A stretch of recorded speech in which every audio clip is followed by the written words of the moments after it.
comunali a Castelfranco si andrà al secondo turno il 5 ottobre, braccio di ferro tra il sindaco uscente Stefano Marcone e lo sfidante di centrosinistra Sebastiano Sartoretto, che ottiene già l'appoggio di Maria Gomierato. Regionali il giorno dopo l'esito trionfale delle urne, Zaia delinea l'agenda dei prossimi 5 anni, primo punto l'autonomia con un messaggio forte a Roma. Comuni al voto, 68 e 70% plebisciti per Fabio Gazzabin, nuovo sindaco di Arcade, e Marco Della Pietra riconfermato alla guida di Spresiano. Chiarano torna a essere guidata da un sindaco, vince il leghista Stefano De Pieri. Il comune era commissariato perché nella precedente tornata elettorale non si era raggiunto il quorum. Da vice sindaco a sindaco è Mario Bailo il nuovo primo cittadino di Vidor, battuto l'altro candidato Nicola Zandola. Lega si conferma alla guida del paese. A Castelfranco mattinata di passione per chi doveva sottoporsi al tampone o peggio ancora farlo fare al figlioletto. L'ULSS 2 promette soluzione a breve. Ha chiesto e ottenuto lo sconto di un terzo della pena Cristian Barzani, il 24enne di Quinto, a processo con l'accusa di omicidio volontario per la morte a Povediano di Giuseppina Lobrutto. 4 conferme, 3 volti nuovi. Le elezioni comunali nel Bellunese riservano la sorpresa più grande in Valle del Boite. A San Vito di Cadore vince Emanuele Caruzzo sull'uscente Franco De Bon. Buonasera, ben trovati telespettatrici e telespettatori di Antenna 3. È ancora la politica in primissimo piano nell'edizione trevigiana dei nostri telegiornali, con la sfida a Castelfranco Veneto. Possiamo darvi i risultati definitivi perché tutte le sezioni sono state scrutinate. Il dato è definitivo, lo possiamo vedere con un'affluenza del 60,9% alle 15 di ieri. Stefano Marcon è al 47,4%, Stefano Marconi, il sindaco uscente che rappresenta il centro-destra, Sebastiano Sartoretto per il centro-sinistra 25,1%, l'ex sindaca Maria Gomierato 17,5%, quindi un risultato di tutto rispetto, e Lorenzo Angelo Zurlo invece al 6,8%. C'è anche un quinto candidato, si tratta di Cristian Bernardi del Movimento 5 Stelle al 3,3%. Questi i dati definitivi da Castelfranco. Tutte le sezioni sono state scrutinate. Questo cosa significa? Significa che si va al ballottaggio, ma facciamo il punto nel servizio di Anna De Roberto. La vittoria al primo turno sfuma per Stefano Marcona, sindaco uscente e in cerca della riconferma con le ultime 10 sezioni scrutinate, quelle del centro storico, che fanno scendere il 55% di preferenze fino a prima assegnate al candidato del centrodestra al 47%, e così Castelfranco Veneto va al ballottaggio, come era stato per 5 anni fa quando Marcon vinse su Claudio Beltramello. Bene, un buon risultato, avremo altri 15 giorni di lavoro per convincere i cittadini della nostra proposta e pancia a terra, come si suol dire. Noi ci muoveremo nel cercare di consolidare i nostri voti. Se arriva qualcosa, niente di meglio, per l'amor del cielo, ma siamo convinti che insomma, se riusciamo a lavorare consolidando quel risultato che abbiamo avuto, che ricordo essere la prima volta che si ottiene a Castelfranco Veneto, io penso che possiamo guardare al 5 di ottobre con ottimismo. Carico anche lo sfidante Sebastiano Sartoretto, sostenuto da 3 liste del centro-sinistra, che chiude con un 25,23%. Ora dice si può ripartire disegnando un nuovo schema di alleanze. Bisogna che ci uniamo tutti quelli che non sono con la Lega e con Macron e hanno un progetto nuovo e diverso di Castelfranco, devono mettersi insieme e appunto intercettare il consenso di quelli che non sono andati al voto, incontrare frazioni e quartieri e centro e fare in maniera che si possa cambiare. L'ago della bilancia potrebbe essere proprio lei, con il suo 17% di preferenze. Già sindaco per 2 mandati a Castelfranco, ritorna in campo con una civica per amore, come dice lei, della sua città. Io ho sempre detto che il terzo aiuta il secondo, perché l'obiettivo è il cambiamento. Lo era e lo è ancora e lo resta. Si fermano rispettivamente al 6,9% e 3,23% i candidati Lorenzo Zurlo con la sua lista Punto d'incontro e Cristian Bernardi con il Movimento 5 Stelle. Anche il loro appoggio al candidato del centro-sinistra potrebbe essere determinante per il secondo turno. Nella città di Giorgione mai candidato uscì vincitore al primo turno. Al ballottaggio dunque, nella speranza che l'affluenza sia maggiore rispetto a questo Election Day, dove ha votato soltanto il 60% dei castellani. Il giorno dopo il trionfo, Luca Zaia è ritornato al K3 incontrando nuovamente i giornalisti e mandando un messaggio molto forte a Roma. Di progetti ne abbiamo tanti, saranno 5 anni di rivoluzione totale. È stata questa l'indicazione del governatore Luca Zaia per il Veneto che verrà. E questo è uno dei passaggi dell'incontro di oggi al Trevigiano K3, davanti alla stampa locale ma anche nazionale ed estera. Ed è soprattutto tramite loro che sull'autonomia, tema cardine del nuovo mandato, il governatore ha voluto mandare un chiaro messaggio a Roma e non solo. Se questo paese va nella direzione dell'assunzione di responsabilità, dell'autonomia, è un paese che esce da questa crisi. Perché comunque noi abbiamo capito che da Roma non si può governare tutto il territorio. A Roma non dormano sonni tranquilli per quanto riguarda l'autonomia. Un messaggio forte da un Veneto autorevole rispetto al passato. Una regione dove il rispetto da parte degli altri non era dei migliori. Oggi, dopo 10 anni, possiamo dire che il Veneto è in prima fila, è sotto i riflettori e penso che la centralità di questa regione ne esca con questa elezione, ne esca con queste percentuali, ne esca con un popolo che vota per il popolo. Ed è proprio sul consenso, andato ben al di là del centrodestra, che si è concentrata la riflessione sul voto regionale. Non deludere questi veneti che ci hanno dato fiducia, che probabilmente torneranno a votare i loro partiti quando le acque si saranno calmate in casa loro, ma che ha la responsabilità di rappresentare tutti. Un'agenda carica di obiettivi da raggiungere oltre all'autonomia regionale, dalla sanità all'occupazione, passando per le vie di comunicazione, come ad esempio la prosecuzione della Valdastico fino al Brennero. Se fosse sgravato dalla Valdastico Nord, ho visto il traffico, mi sembra il 22% riusciremo a sgravare di traffico pesante che migliorerebbe la vita anche ai territori del Veronese. Insomma, un carico di responsabilità per un presidente che solo dopo la nomina ufficiale, prevista già la prossima settimana, svelerà la nuova squadra di governo, con un monito per tutti, anche per le opposizioni in Consiglio regionale. Nell'amministrazione si rappresentano i cittadini e bisogna farlo nel pieno delle nostre facoltà. In particolar modo partendo da quelli che non ci hanno votato, perché al di là dell'idea politica di ognuno che deve essere rispettata con una sacralità che è unica, dobbiamo anche pensare che comunque i cittadini debbano avere risposte e devono avere la tranquillità che quando vanno a letto, nottetempo, non pensino di avere un'amministrazione che gli distrugge il territorio. Già, ma quali sono gli eletti in Consiglio regionale in terra di Marca? Lo vediamo in questo servizio. L'ufficialità è attesa nelle prossime ore. L'esperienza del 2015 insegna che la partita per Palazzo Ferrofini si gioca fino all'ultimo, anche per la complessa logica dei resti, ma per molti in terra di Marca il dado è tratto tra importanti riconferme e qualche novità. Con una lista Zaia che nel Trevigiano supera il 55%, inevitabile che la pattuglia sia nutrita. Miss Preferenza è Sonia Brescaccin, già sindaco di San Venemmiano, con oltre 8.800 voti a favore, tallonata da un altro ex sindaco, quello di Codogné, Roberto quasi 8.500. Rientra anche l'uscente Alberto Villanova, forte di 8.300 preferenze, riconfermata poi Silvia Rizzotto, 7.300 voti. Sfida il fotofinish tra il castellano Nazareno Gerolimetto e Stefano Busolin, una manciata di voti li separa. In Casalega si aggiudica un'altra legislatura Federico Caner.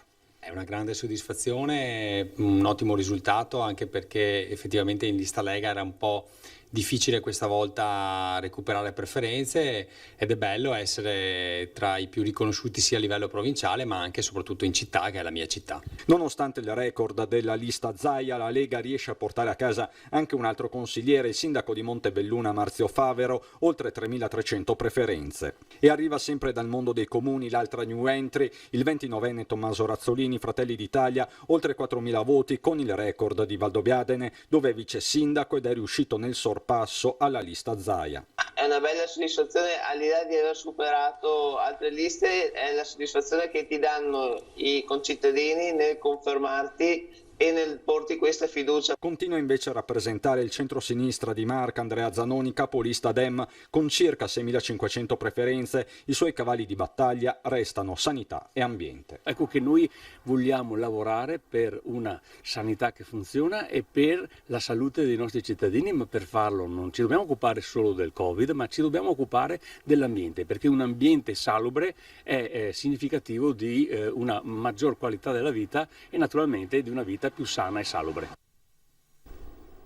Questo quindi Zanoni, l'unico rappresentante del centro-sinistra. La sfida in questi minuti è tutta interna alla lista Zaia, quindi tra Gerolimetto Nazareno e Stefano Busolin. Parliamo, come è stato detto nel servizio, davvero di una manciata di voti. Tutti e due i nomi allo stato attuale nel report della regione sono asteriscati, cioè non hanno ancora l'ufficialità della nomina, quindi staremo a vedere. Passiamo alle elezioni comunali, perché non si è votato soltanto a Castelfranco. Vediamo cos'è successo ad Arcade, dove a vincere le amministrative è stato il vice sindaco dell'amministrazione Presti, Fabio Gazzabin. Un passaggio del testimone che corona l'amministrazione nel segno di continuità, quello tra il sindaco uscente Domenico Presti, non ricandidabile perché è arrivato al secondo mandato, e il neoeletto Fabio Gazzabin, suo vice nell'ultimo quinquennio e storico braccio destro di Zaia. 25 anni col presidente Zaia, col quale ho lavorato a stretto contatto, hanno contribuito a dare più che altro la garanzia ai cittadini che comunque l'esperienza c'è. Poi, ripeto, i fatti li fanno le persone e i fatti e le cose le disfano le persone. Adesso devo solamente dimostrare che si possono fare le cose. Gazzabin, sceso in campo, sostenuto da Lega Civica Vivere Arcade, ha ricevuto il consenso del 66,68%, il doppio esatto rispetto al 33,32% raccolto dal suo avversario Mario Pavan della Civica per Arcade, già primo cittadino con la DC. Dire la verità, sì, mi aspettavo, perché, come dicevo prima, sentivo proprio la gente parlando in giro per le strade, in campagna elettorale, che aveva bisogno di sicurezza, aveva bisogno di esperienza, per cui io l'ho messa a disposizione e adesso devo ovviamente metterla in atto. Squadra che vince non si cambia, guarda avanti e pensa a schierare un team di giovani. Ho delle idee di coinvolgimento dei giovani, vediamo fino a dove il regolamento mi permette di muovermi, dove il regolamento finisce userò il buon senso e cercherò di attivare il più possibile persone giovani per impostare il futuro.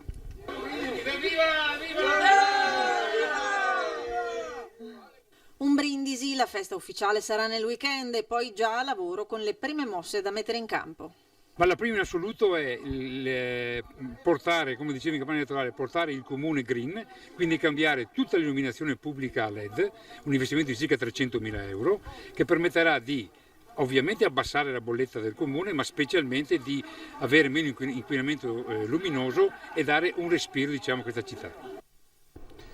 Vittoria netta anche a Spresiano per il sindaco uscente Marco Della Pietra. Guarda, sono felice di più. Percentuale bulgara. Viene accolto con cori da stadio, clacson strette di mano, un trionfo quello del primo cittadino di Spresiano, Marco Della Pietra, che conquista il secondo mandato con il 70,7% dei voti con la lista civica Siamo Spresiano e distanzia Tiziano Pagotto al 16,01%, sostenuto da Lega Salvini e Forza Italia, dopo la decisione del collega di Arcade, Nico Presti, di candidarsi in regione, e Alessandro Lorenzi di Obiettivo Comune al 13,92%. Non pensavo con questi numeri, sicuramente, però sono molto felice. Non so proprio cosa dire, sono molto emozionato. Credo che a livello professionale, chiamiamolo professionale, sia la cosa più bella che mi sia mai accaduta. 15 anni mi pare che un sindaco non faceva 2 mandati di fila. Col 70%, ecco, vedi, credo che sia davvero una cosa, non me ne rendo conto, ho pianto tutta la mattina. Abbraccia la piccola azzurra e non trattiene le lacrime. Un ringraziamento a chi ha creduto in lui, un grazie trasversale alla famiglia e al team per il risultato che tiene conto di una squadra collaudata e che premia la persona. Permettetemi di ringraziare davvero la mia famiglia, i miei amici, la mia squadra. È la mia squadra allargata e tutti i cittadini che hanno creduto in me, perché devo ringraziare loro sicuramente per primi. Però una volta nella vita ringrazio anche me, perché penso che questo sia un risultato che un po' mi merito, ecco, credo di meritarmi. Allora sto giro qua dico che sono stato bravetto anch'io. Tanto bravo da contrastare a Spresiano l'effetto Zaia? Gli viene chiesto ironicamente, dipinto politico che richiama ad un Davide contro Golia in colore locale. Ma no, ma cosa vuoi fermare l'effetto Zaia? Zaia, per fortuna che c'è Zaia e forse per fortuna che c'è Della Pietra, Spresiano, dai. Nel rimettere a posto le carte, tolte scaramanticamente ieri dall'ufficio, pensa già alle prime attività da mettere in campo. Veramente vediamo la rotatoria all'Odissea, c'è il capannone all'Ovadina, dobbiamo un po' muovere, ecco, quello che è rimasto statico in questi mesi qua, non tanto per volere nostro quanto per la situazione contingente. E con il 43,3% dei consensi Stefano De Pieri, 49 anni, è il nuovo sindaco di Chiarano. Ha battuto Marco Vescovi della lista civica Chiarano Fossalta Maggiore con il 36,2% delle preferenze e Lara Carbonere della lista Lara Sindaco, che ha ottenuto invece il 20,5% dei voti. Il comune di Chiarano fino a oggi era commissariato perché nella precedente tornata elettorale non si era raggiunto il quorum necessario quando per l'elezione del sindaco viene presentata una sola lista. È Mario Bailo, sempre della Lega di Salvini, il nuovo sindaco di Vidor con il 56,5% dei voti. Ha così battuto l'altro candidato Nicola Zandò della lista Comuni in Rete, che ha ottenuto il 43,5% delle preferenze. Bailo era stato vice sindaco della precedente amministrazione comunale guidata da Albino Cordiali, mentre dal 2010 al 2015 aveva ricoperto il ruolo di assessore. Arrivata l'ufficialità della vittoria con l'ultima delle 3 sezioni scrutinate nella piazza di Vidor, il neo primo cittadino ha festeggiato, e lo vedete, con un brindisi insieme ad alcuni suoi sostenitori. Questa è la pagina delle elezioni che hanno interessato la Marca. Vi mostro velocemente questo post di Stefano Busolin che ringrazia gli elettori, 4.908 volte grazie, dice di aver ottenuto un risultato storico, rivendica la vittoria, ma per l'appunto siamo in attesa della validazione da parte del report del Consiglio regionale del Viminale, quindi continueremo a seguire anche questa partita. Sul fronte Covid un rapidissimo aggiornamento. Nella giornata di oggi sono state poste in quarantena 4 classi a seguito di positività, 2 nelle scuole superiori della Marca, è stato interessato anche un asilo nido e una scuola elementare. C'è stato anche un decesso registrato come Covid, riguarda una centenaria morta in una residenza del distretto di Treviso, quindi in casa di riposo, con comunque un quadro di altre patologie. Questa quindi è la situazione. Adesso rimaniamo sempre in tema di Covid e di test, di screening, perché è stata una mattinata davvero difficile a Castelfranco Veneto. Vediamo perché. Stamattina è strapieno, Castelfranco Veneto, mentre in centro c'è chi aspetta i risultati elettorali, all'ospedale San Giacomo va in scena un'altra estenuante attesa, quella di chi deve sottoporre se stesso o il figlio al tampone. A contattarci in redazione mamme arrabbiate, esasperate, in coda dal mattino presto, magari con bimbi in tenera età o ragazzini con la febbre. Signora, buongiorno, sono tutti arrabbiati per queste code. A 2 ore e mezza siamo qua, conta. Con i bambini in macchina? Sì, sì. Perché la mia mamma ti cura. Basta un sintomo e vanno a fare il tampone. Sì, certo. Ma stati qua dalle 9 di stamattina e sono le 11:30.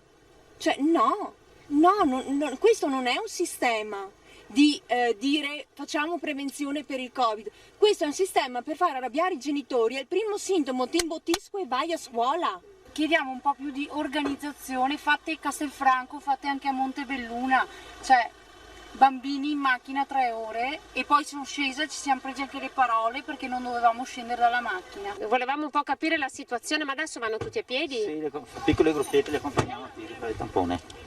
Quindi prima la coda in macchina, poi a piedi? A piedi sì, per velocizzare le operazioni, ecco. Come mai tutto questo tempo stamattina? Guardi, tanta gente che arriva e un po' alla volta lo smaltimento ci vuole i tempi tecnici, si deve fare il tampone, insomma, sono cose che vanno un po'... ci vuole il proprio tempo, ecco. Anche qui, come a Conegliano, si sta cercando di correre ai ripari, allestendo nuovi spazi, destinando altro personale, in attesa che la Regione trovi con i pediatri la quadra. Per ora, la visita dal pediatra per la riammissione al nido o a scuola avviene solo su presentazione del tampone negativo e gli accessi anche a Castelfranco sono più che raddoppiati, dai 250 giornalieri a circa 600. L'ULSS sta lavorando a una soluzione. La nuova area tamponi sul terreno messo a disposizione da un privato ad Altivole sarà attiva a giorni. La prossima settimana siamo pronti sia per quanto riguarda Castelfranco e sia per quanto riguarda anche Conegliano. Ho sentito il sindaco di Oderzo e faremo la stessa cosa ad Oderzo, quindi ci stiamo orientando ormai a potenziare conte, capannoni, tendoni, in modo tale da poter rispondere non più ai 300-400 utenti come eravamo abituati a fare, ma a 1 migliaio di utenti al colpo, perché ci rendiamo conto che questo ormai è un impatto. E forti disagi si sono registrati nella giornata di oggi anche all'esterno dell'ospedale Cafoncello, viabilità bloccata per la lunga coda all'esterno del padiglione delle malattie infettive e disagi che dovrebbero concludersi però proprio oggi, visto che l'ULSS 2 con una nota diffusa in mattinata ha comunicato ufficialmente che da domani, mercoledì 23 settembre, l'ambulatorio con accesso diretto per effettuare il tampone di Treviso sarà attivo all'ex dogana in via della Serenissima. Ancora tanta cronaca dopo la pubblicità.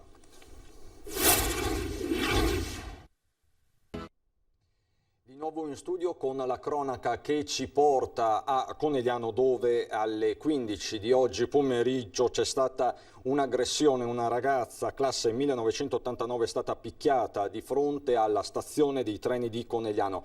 Al momento non è nota la dinamica di questa aggressione, probabilmente è stata appunto colpita con un pugno in volto da un coetaneo che poi si è allontanato. Non sono note quindi le cause, ma si esclude il movente passionale. E le forze dell'ordine, polizia locale, carabinieri di Conegliano stanno visionando i filmati e sentendo i testimoni. La cronaca giudiziaria con 2 storie. La prima riguarda l'incidente mortale di Povegliano che è costato la vita a una donna, Lobrutto, di 62 anni, un fatto che tutti ricordiamo. Sentiamo. Il consulente del pubblico ministero aveva escluso che vi fossero delle tracce utili per dimostrare la volontarietà dell'omicidio e quindi ritengo che questo sia stata la ragione per cui la procura voleva ripetere l'incidente probatorio. Si procederà con il rito abbreviato e l'ipotesi di omicidio volontario e duplice tentato omicidio per il caso dell'incidente mortale di Povegliano del 7 giugno 2019.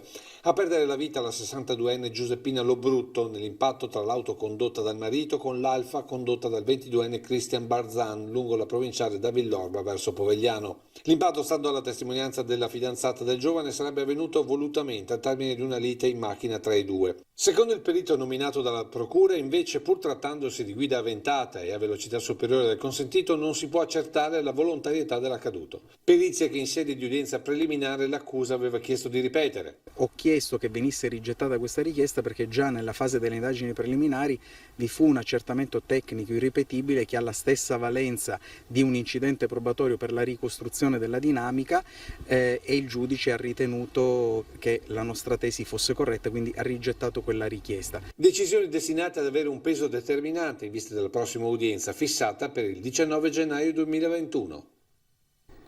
Udienza rinviata a ottobre per l'omicidio avvenuto nel 2018 a Barcon di Vedelago, dove una guardia giurata della Battistoli ha colpito un giostraio di 36 anni mentre era in fuga dopo aver compiuto una serie di assalti al bancomat. Oggi l'udienza preliminare davanti al giudice Piera De Stefani con l'avvocato difensore della guardia giurata accusata di omicidio volontario, che ha presentato nuovi documenti che le parti si sono riservate di analizzare prima di procedere nel dibattimento. Adesso andiamo a Belluno.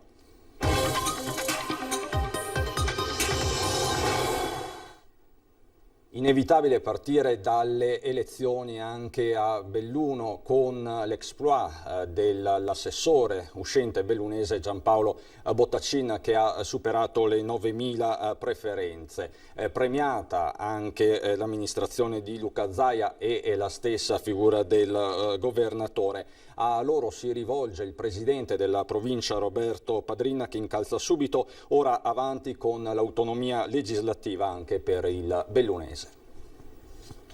Ma i rapporti con la Regione Veneto sono sempre stati corretti e devo dire che siamo riusciti a condividere alcune iniziative importanti. Ora c'è la grande battaglia dell'autonomia, l'autonomia del Veneto nei confronti dello Stato, e quindi di conseguenza avrà delle ricadute positive anche per la provincia di Belluno. Dopodiché dobbiamo fare dei ragionamenti, secondo me, molto a breve sul tema del personale, sul tema delle risorse, anche su una sorta di autonomia legislativa della provincia di Belluno che noi cercheremo di rivendicare attraverso delle iniziative che possano veramente permetterci di acquisire sempre più un'autonomia legata alla legge 25. C'è spazio ora per riprendere in mano lo statuto regionale che all'articolo 25 prevede la specificità della provincia di Belluno. Ne è convinto l'inquilino di Palazzo Piloni, che commenta così il risultato elettorale che ha premiato Luca Zaia, un plebiscito previsto, dice Padrin, e il risultato più che positivo per l'assessore uscente, il bellunese Giampaolo Bottacin. Sulla scarsa affluenza alle urne che ha consegnato a Belluno la maglia nera, Padrin commenta. Il periodo non ha certamente aiutato. Dopo devo dire che forse anche il referendum sul taglio dei parlamentari penso possa aver inciso. Sull'esito del referendum il presidente della provincia ritiene che questo influirà sulla rappresentanza della montagna a Roma. Ovviamente la diminuzione del numero dei parlamentari ovviamente avrà delle ripercussioni negative soprattutto sui territori piccoli, anche se mi auspico che ci sia una nuova legge elettorale che possa proteggere, diciamo così, le aree interne e quelle meno densamente popolate. Poi devo fare un ragionamento, perché la provincia di Belluno è sicuramente tra quelle d'Italia dove la percentuale dei no è stata maggiore. Questo è già molto significativo in quella che era la preoccupazione dei cittadini bellunesi verso questa riforma. E adesso vediamo com'è andata nei singoli comuni al voto. La sorpresa è arrivata in tarda mattinata direttamente dalla Valle del Boite. A San Vito di Cadore Franco De Bon perde il bis solo per una sessantina di voti. La disputa con il suo ex contendente in lizza 5 anni fa, Emanuele Caruzzo, questa volta l'ha vinta lo sfidante. 52,86 contro 47,14 il risultato finale del voto, che comunque non modifica la composizione del Consiglio provinciale, nel quale De Bon continuerà a rivestire il suo ruolo con delega alla caccia. A Valle di Cadore si riconferma Marianna Höfer con il 60,76% delle preferenze, contro l'ex primo cittadino Matteo Toscani, che si ferma al 39,24%. Colle Santa Lucia rinnova la propria fiducia a Paola Frena, che vince con il 78,68% dei voti, così come di riconferma si parla per Domenico Belfi a Vodo di Cadore con il 64,94% delle preferenze. A Valanga, Borca di Cadore premia l'uscente Bortolo, Sala, che si porta a casa una percentuale bulgara, 94,43%. Tra i volti nuovi quello di Paolo Simonetti, che vince contro il suo omonimo Igor a Zoppè di Cadore con il 73,74% dei voti, e di Stefano da Zanche, che conquista la poltrona di sindaco a Gosaldo con il 94,89% contro la sfidante Morena Daldon. Da ieri invece la notizia del mancato superamento del quorum a Voltago, dove la presentazione di una sola lista ha condannato l'unico candidato in corsa, Giovanni Soppelsa, e nel comune a Gordino è prossima la nomina del commissario prefettizio. Il punto sul voto questa sera a Ring, in studio con Ferdinando Avarino a partire dalle 21:15, con Marco Bonet, collega del Corriere del Veneto, Mario Conte, sindaco di Treviso, Erika Baldin del Movimento 5 Stelle, Alberto Villanova, Andrea Zanoni, Partito Democratico, Elena Ostanella del Veneto, che vogliamo questa sera a Ring a partire dalle 21:15. E da Treviso e Belluno è davvero tutto anche per questa sera, ci sono le previsioni del tempo, grazie per l'attenzione e buon proseguimento.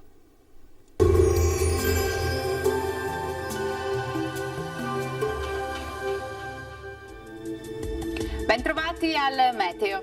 Sfuriata autunnale sull'Italia, tempo dunque decisamente variabile anche sul nostro territorio.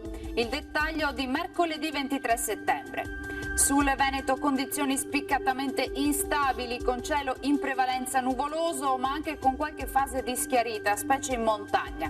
Rovesci e temporali sparsi, frequenti, localmente anche forti. In nottata tuttavia il fronte perturbato lascerà gradualmente spazio ad un tempo più asciutto. Temperature minime fino a 17 gradi, massime più fresche, comprese invece tra 21 e 25 gradi all'incirca. Ci spostiamo ora sul Friuli Venezia Giulia, dove avremo la stessa situazione, anche qui precipitazioni diffuse alternate a parentesi più asciutte, e anche qui migliorerà in nottata.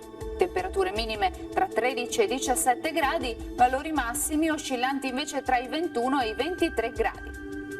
Infine uno sguardo alla situazione del Trentino Alto Adige, anche qui il tempo sarà perturbato con piogge diffuse un po' dappertutto, localmente intense, ma andrà via via migliorando. Temperature minime sui 12-13 gradi, massime sui 23-24 gradi. Dal meteo per ora è tutto, io vi auguro un buon proseguimento con Antenna 3. Arrivederci.